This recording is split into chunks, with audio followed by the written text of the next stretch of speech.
Bene, eccoci insieme anche oggi, benvenuti a questa puntata di Approfondimenti. È tornato a trovarci Roberto Rovoletto, che viene definito nel comunicato stampa inviatomi storico presidente del gruppo imprenditori della zona industriale di Padova, il GZIP.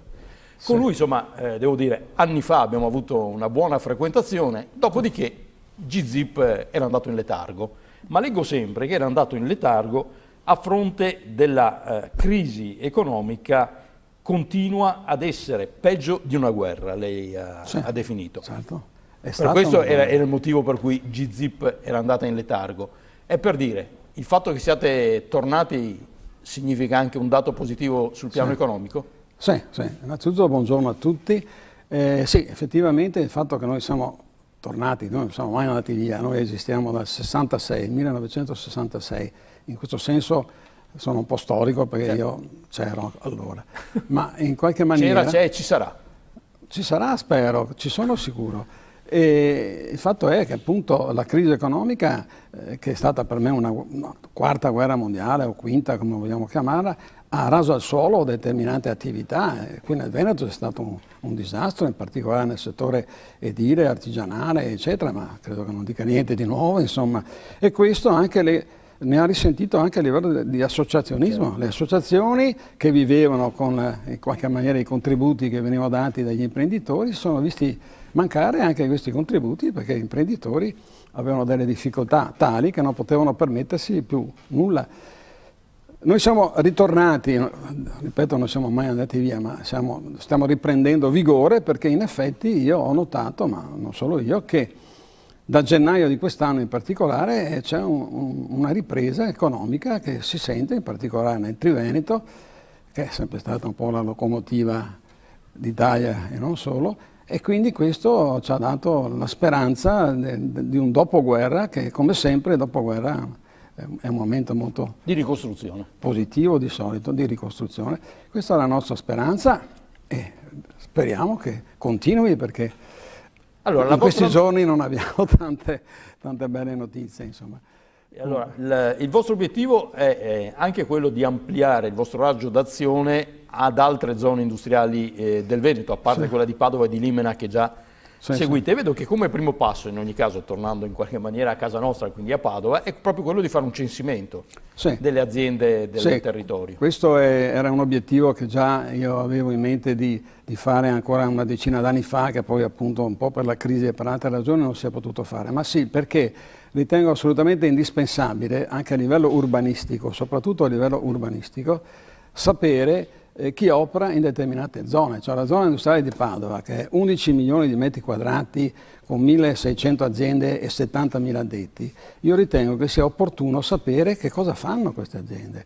Perché? Non per curiosità, ma perché questo è un elemento base che serve per le programmazioni urbanistiche. Chiedo scusa, ma voi siete un'associazione di imprenditori che operano in zone industriali. Sì.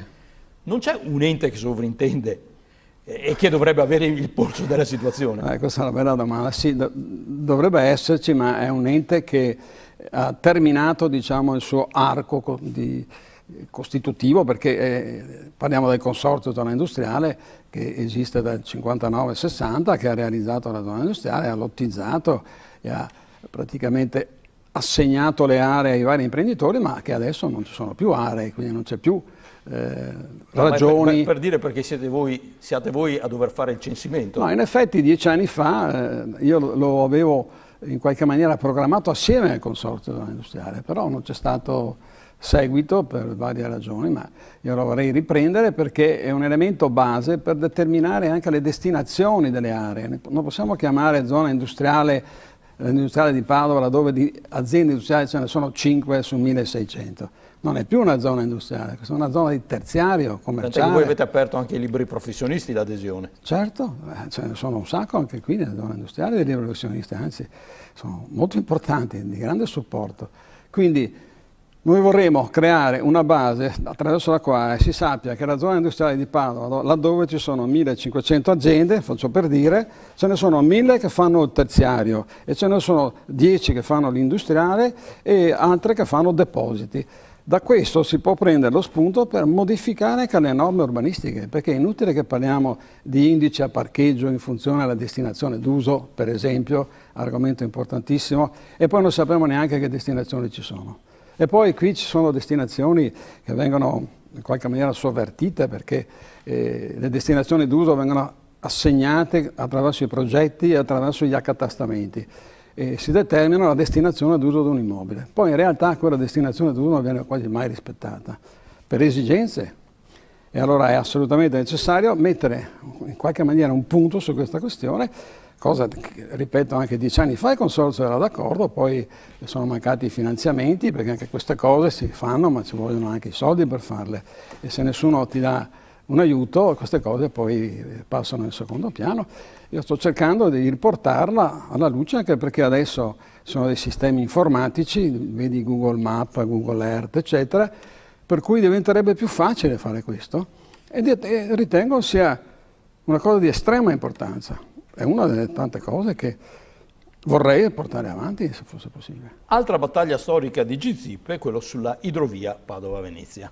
Beh, sì, Mi pare che la vogliate anche riprendere. Sì, assolutamente sì, non l'abbiamo mai abbandonata, a dire il vero, ma l'idrovia Padova-Venezia è una cosa di cui noi ci occupiamo da 20 anni, più o meno lei se lo ricorderà. A favore del completamento della idrovia sì, Padova-Venezia, che è un indirizzo che è cambiato negli anni recenti, perché per anni insomma, si era poi ritenuto che fosse inutile completarla. Poi le cose sono cambiate anche per la funzione idraulica che l'idrovia potrebbe avere, dopodiché, devo dire, qualche tempo fa se ne parlava molto. Adesso, come capita spesso nel nostro paese, silenzio. Vedrà che alla prossima alluvione, che spero sia più lontana possibile, se ne parlerà di nuovo. Non è che dobbiamo aspettare ogni volta una disgrazia per parlare delle infrastrutture. In questo paese succede così, che ci posso fare. Io sono stato interpellato un sacco di volte subito dopo le alluvioni, sono venuto anche da lei in altre parti, è vero. Col professor Dalpao abbiamo illustrato le situazioni per far capire l'importanza dell'idrovia, ma dopo 15-20 giorni che è tornato il sole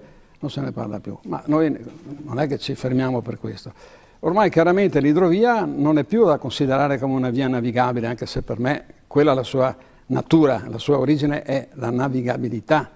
La zona industriale si chiama zona industriale e porto fluviale di Padova.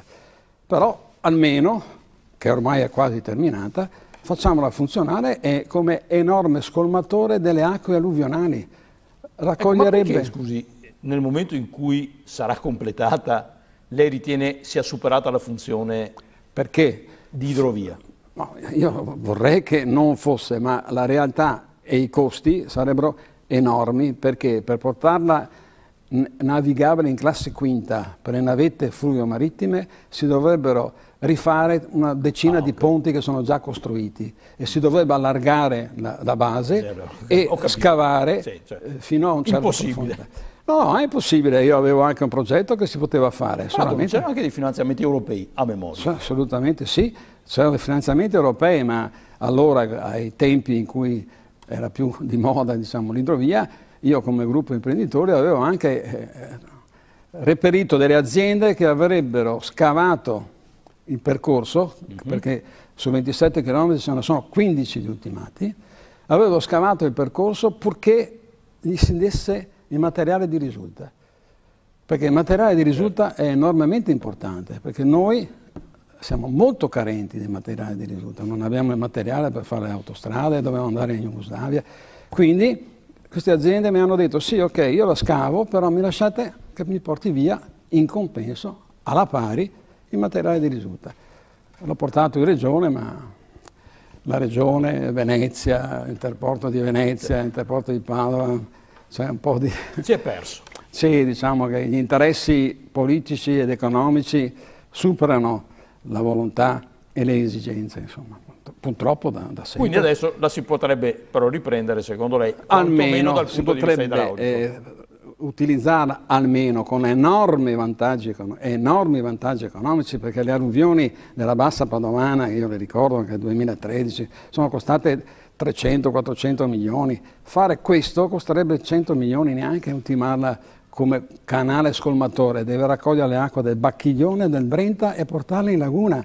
No nei paesi nostri, no a Casalserugo, a Bovolenta, a Montegrotto, dove girano con le barche. Non è possibile. Sarebbe un'assicurazione preventiva senza aspettare la prossima. È un enorme canale scolmatore. Come si fa a non utilizzare? Noi abbiamo le piene, noi siamo presi tra le piene del Bacchiglione e del Brenta che allagano costantemente le nostre zone, costantemente. Abbiamo paesi che sono 4 metri sotto il livello del mare e noi abbiamo questa enorme opportunità che rimane lì, ferma, inutilizzata dall'89, senza che nessuno faccia nulla. No, noi facciamo, ma il problema non è la volontà politica che deve esserci e che non c'è, o che speriamo ci sia. Ultima battuta, 1 minuto. Altro problema è quello della viabilità che voi sottolineate, per quanto riguarda zona industriale Padova. Assolutamente sì, io sono da 40 anni o più che sono qua e quindi percorro per ovvie ragioni la tangenziale Corso Argentina 4 volte al giorno più o meno e passo mediamente un paio d'ore a leggere i giornali in macchina con altri migliaia di colleghi o dipendenti che lavorano in zona industriale. Questa è una cosa assurda, nell'indifferenza totale. A questo punto, qualche anno fa, si parlava del grande raccordo anulare, cioè della GRA, che avrebbe risolto tutti i problemi. Cioè un'altra tangenziale. Altra questione che è scomparsa dall'orizzonte. Perché? Perché i vari comuni interessati, ognuno ha le sue cose da difendere, quindi un comune dice sì, però non lo voglio qua, ma sì, ma io no, perché io ho già problemi. Quindi non si è mai realizzato e quella è l'unica soluzione, perché altre soluzioni non ce ne sono. Se non passare mezza giornata, quando va bene, perché se per caso c'è un incidente, lei passa 3 ore fermo lì, come moltissimi padovani che mi sentono sanno quello che dico.